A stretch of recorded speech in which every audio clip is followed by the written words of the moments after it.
watching that situation, and it's just heartbreaking because even though she's the person that is sick, she's still worried about cleaning the house, about getting things for her kids, and the support of the person that should be right there next to her, doing the things, worrying about it, it just doesn't seem to care. I recently shared a little piece of story of how I found out my neighbor had cancer. And her story, it's one of the reasons why I created this channel, this Mom is Not For Sale, where I want to share mom stories that usually not gonna reach other people, and how these stories can impact another mom or someone that knows a mom, and how can they can be helpful. I know this woman, and we're not really close friends, but she lives right outside my neighborhood, and I always see her for years, taking her daughter to school or picking her up or being crossing our path.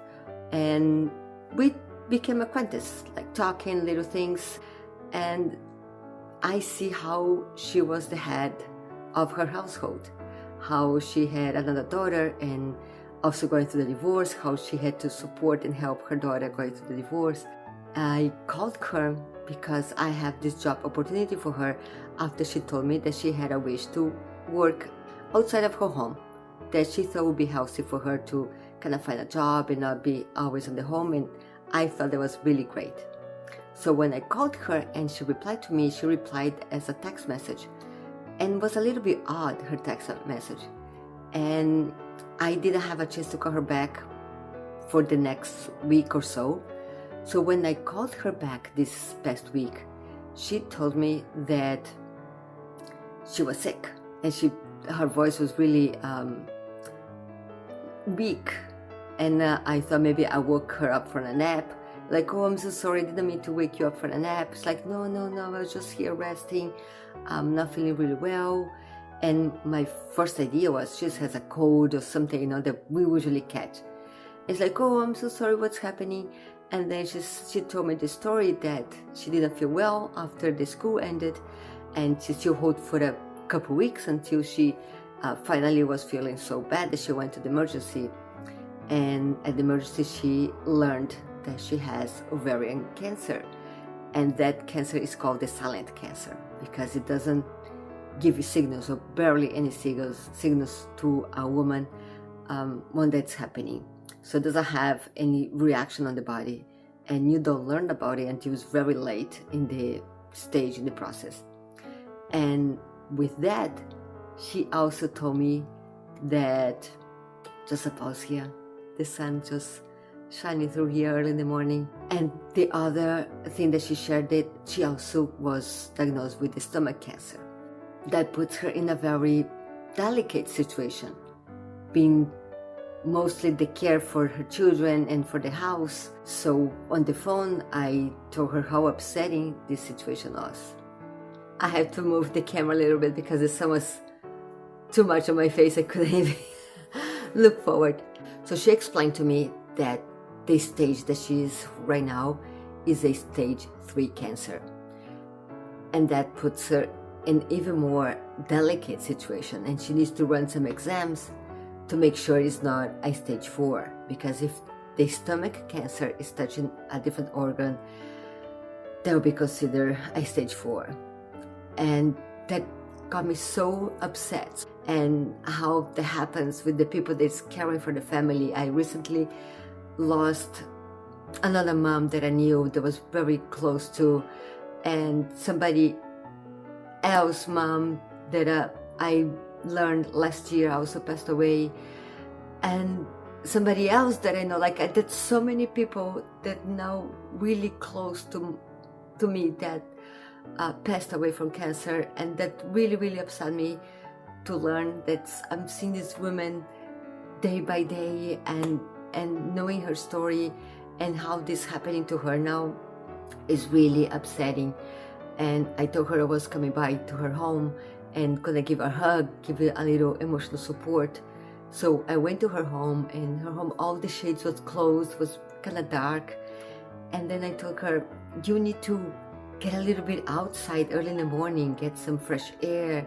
You need to take care of yourself. Don't just be worried about this. Oh no, I'm okay. Sometimes I feel well. I can clean the house. It was like, woman, don't worry about this. Get some help to clean the house. I said, you need to take care of yourself. And then her daughter was there, the youngest, and her husband was just laying on the sofa.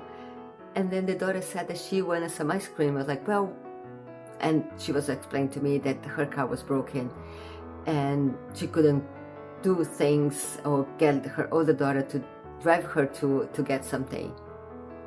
I'm just trying to record this video, and the sun is coming here and it's coming to this sun catcher that I have. It has such a beautiful rainbow on my back. I guess we're just gonna have the sun today. I'm just gonna let the sun shine on my face, just be here in the video. So continuing to the story, then I asked her if she needs something, and her daughter told me that she wanted some ice cream. And I said, well, why don't your dad goes and get it for you? And she said, well, he cannot drive because he only have his working truck. And it's like, well, he could walk, it's not too far. And then she's like, it's too hot, something like that.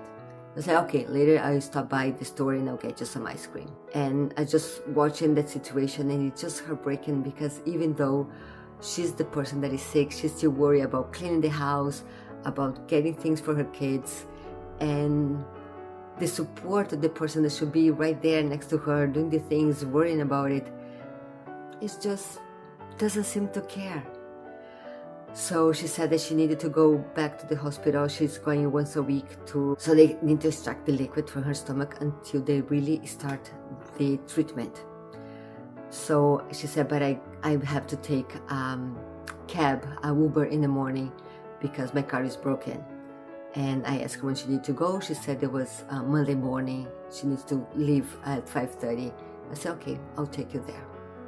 And then after I left, I was like thinking to myself, like, I have so many things that I take care, that I care for my house, my kids. I'm a divorced mom, so the kids stay with me. And I ask for help all the time with the kids, with caring for them. I have my mom that can help, or I have asked for a neighbor. I ask other types of help. But still, I'm a mom. I'm the one that's stepping out of my way, waking up earlier to take this woman to the hospital. I'm glad to do it. And I still gonna call people, get her in contact to more people that can help. They can help with transportation. They can help with some funding, anything that she might need. Because at this moment, the only thing she needs to worry about is getting healthy, is getting well, to her family, to her daughters. And that's what she needs to worry. You know, a mom, when she's sick, she doesn't have to be worried about taking care of the things of the house. And I know when I'm sick, I still need to worry about cooking for my kids, taking them to school, and still getting work done.